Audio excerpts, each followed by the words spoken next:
Hi friends, welcome to Akshu Tharika channel.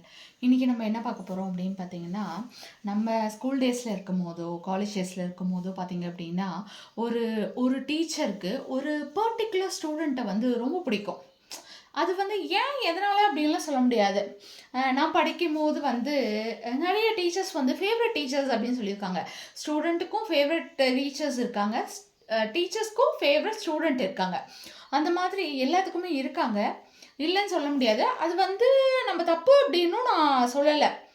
Okay, favourite student அப்படிங்கிறது இருக்கலாம்.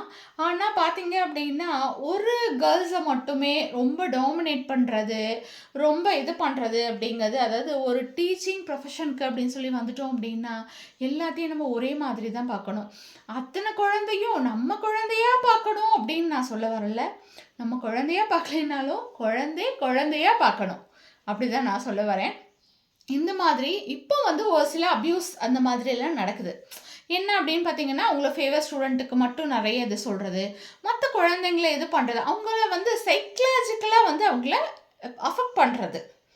அதாவது அவங்க படிக்கிறாங்க, படிக்கல, அவங்கள்ட்ட எல்லா குழந்தைங்ககிட்டையும் சில வீக் பாயிண்ட்ஸ் இருக்கும். எந்த குழந்தைங்களும் வந்து பர்ஃபெக்ட் அப்படிங்கிறது கிடையாது, நம்மளுமே பர்ஃபெக்ட் அப்படிங்கிறது கிடையாது.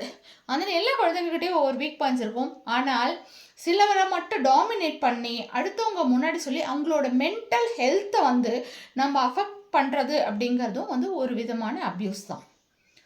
இது வந்து இருக்கக்கூடாது அப்படின்னு சொல்லி நான் நினைக்கிறேன். நீங்கள் என்ன நினைக்கிறீங்க அப்படிங்கிறத கமெண்ட்ஸில் சொல்லுங்கள். பாய்.